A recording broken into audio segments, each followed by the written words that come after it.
10 heures, l'heure du Québec. Ici Carl. Salut à toutes et à tous des réseaux sociaux qui me connaissent et reconnaissent mon visage, dont mon ami Aïcha du Cameroun qui me suit. Je te salue. Bien loin.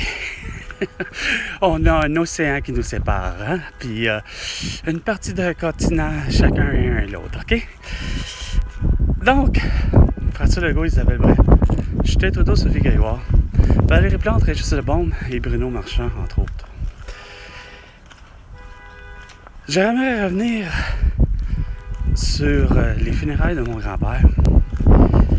Moi qui n'ai pas eu la chance de dire à quel point que mon grand-père m'avait déjà dit dans son moment de vie la plus lucide, la plus... où toute sa mémoire est là.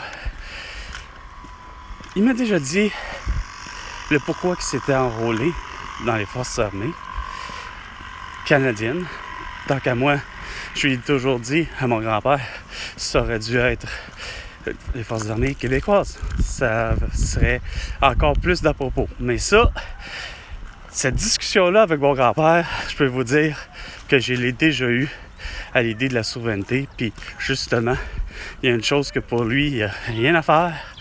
C'est pas parce que c'est mon grand-père, mais il tient mordicus, pas possible, à l'idée que finalement, le Canada, c'est un pays, puis c'est lui qui tend à vouloir protéger.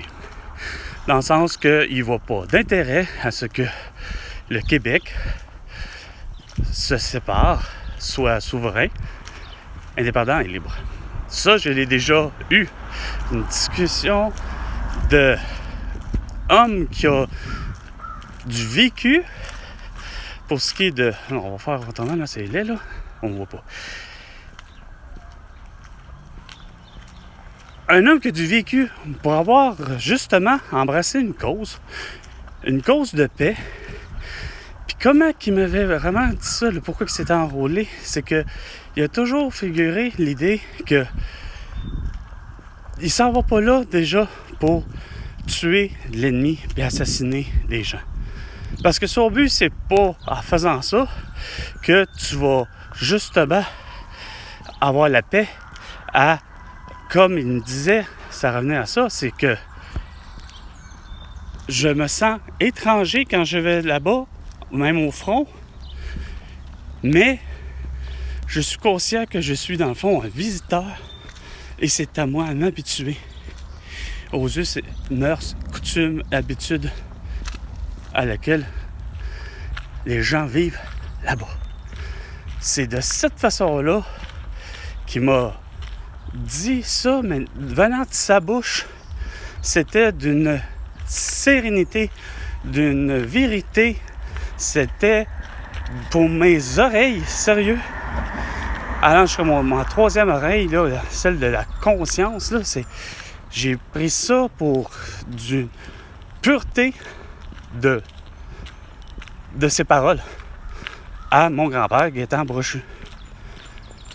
Militaire au Royal 22e Régiment. Je ne sais pas quel bataillon, il m'a jamais dit. Puis, étrangement, j'apprends qu'il a été déjà mis caporal, quand pourtant, il m'a toujours dit, parce que peut-être il voulait pas forcément cacher les choses, ou il y avait peut-être des choses à cacher, peut-être. Il semble-t-il qu'il y avait des choses à cacher. Façon de parler. Puis que c'est en rapport avec ma grand-mère, comme mon grand-père. Tu sais, la façon de figurer les choses. Ah ouais, j'arrive dans un boom où il y a du monde un dimanche, justement, avec paquet de jeunes, ils ont du fun. Mais j'ai l'impression qu'il n'y a pas le même fun qu'eux autres. Puis que ça vient me faire le fil de mes idées par rapport à ce que je dis. Non, c'est ça, c'est par rapport à mon grand-père. Si j'avais eu la chance, sérieuse chance,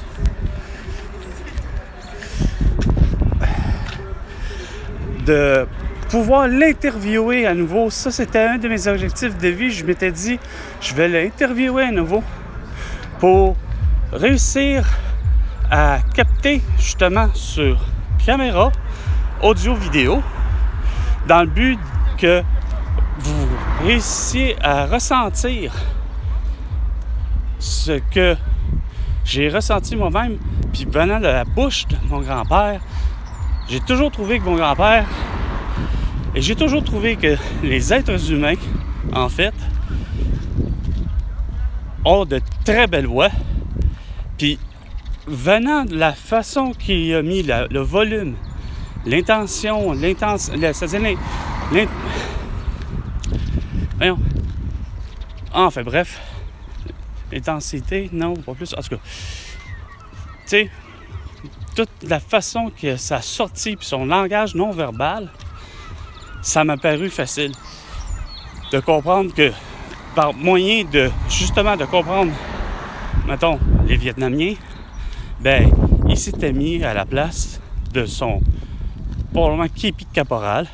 Il s'est mis le képi de caporal d'un Vietnamien sur la tête et il s'est promené avec de Saigon à Hanoï pour finalement aller même au Cambodge, puis au Laos, puis probablement une partie de l'Indonésie, ou l'Indochine, c'est-à-dire, non, l'Indochine. Ben, là, tu pas que je trouve que ça aurait été... J'ai dit, c'est pas là, tu t'es confondu. Il dit, ben oui, puis en plus, il dit, j'arborais du rouge. Il dit, il n'y a rien à faire. Et il dit, le rouge, il dit, voyons, c'est bol. C'est bien mauvais comme angle. Et il me dit, ouais, parce qu'il veut pas les Vietnamiens, puis bien souvent, finalement, tout empire, quoi, on dira ce qu'on voudra, a souvent le réflexe de mettre la couleur prédominante, le rouge, comme l'arrêt. Tu sais? Fait qu'il y avait à son képi, finalement, fait qu'il passait facilement de poste à poste, ou peu importe ce qu'il y avait comme mission, ça passait bien. Mais il y a un truc qui me revient à l'esprit. C'est beau d'avoir été aux funérailles hier, quand même que j'ai toujours pour mon dire que peu importe le lieu où se font, quand même que ça aurait été... On aurait été sur la Lune à la place pour faire les funérailles. Il n'y a rien à faire. On revient pour plusieurs. Donc, des... Quoi? Non, je pourrais pas dire qu'ils sont sceptiques, là. Non, ça serait plutôt l'autre mot que je cherche. T'es sceptique, mais... voyons. En tout cas, j'avais dans la tête que ça reviendrait du pareil au même à être sur la Lune ou sur la Terre. Peu importe où tu auras ton lieu de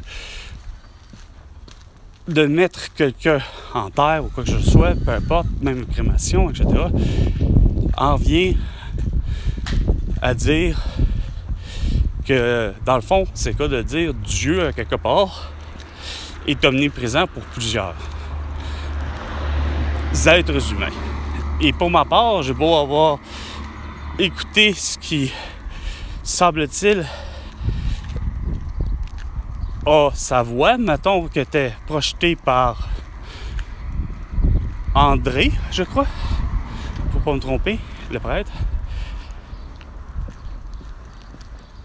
À quelque part, il y avait André, une très belle voix, et ça aurait fait, pour le vrai, une très belle voix de Dieu. Si, dans la mesure, toujours, Dieu existe.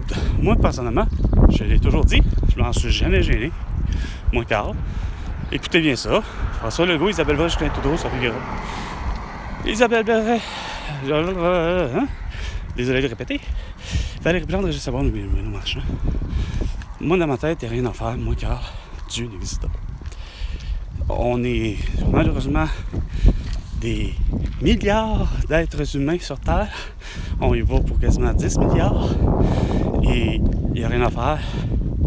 C'est qu'on se prend tous pour des dieux et des déesses. C'est ça le problème.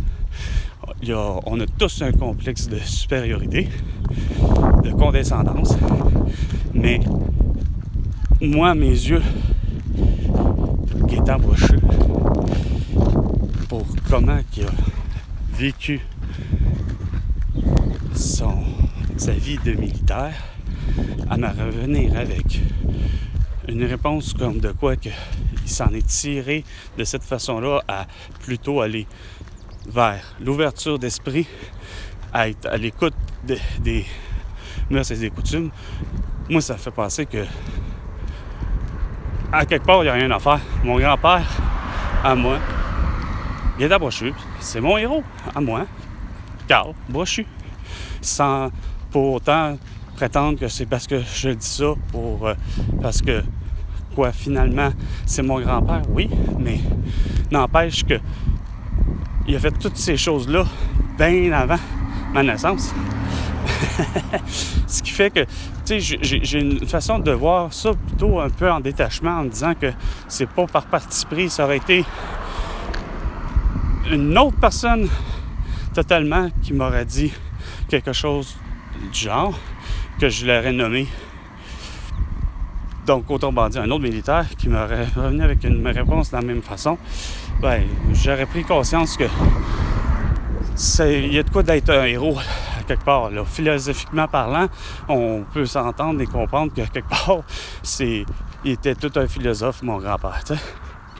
Mais parlant de philosophie, moi, j'ai l'impression que ça va achever, puisque je n'ai plus de suite dans les idées. Donc, c'était 10 heures avec Carl. Et je vous dis à la prochaine. Et à toi, François Legault. Ben, décidément, tu me dois 100 milliards de dollars pour toutes tes conneries. Ayant pas la souveraineté, l'indépendance et la liberté du Québec. Et de pouvoir choisir avec exactitude comment qu'on procède avec les mesures sanitaires de toi, François Legault. Fait que tu comprends donc que tu me dois beaucoup d'argent pour avoir assassiné mon amie Elena Contessao. Je pourrais donner à leurs enfants, leur mari, non, elle n'avait pas de temps, son mari. Puis avec ça, c'est 100 milliards de dollars, comme je te disais. Pour toutes tes conneries. Eux autres, ils l'ont compris. Et quand c'est ça, eux, par contre, l'importance de l'indépendance, je l'ai dit tellement avec des news que c'est pas maintenant de ne pas comprendre qu'on devrait voilà, faire un chèque puis de déposer ça chez Desjardins avec Guy Cormier. Puis il y a tout mon numéro où me rejoindre, puis on dépose 100 milliards de dollars. Sur ce, à la prochaine chicane. François Legault.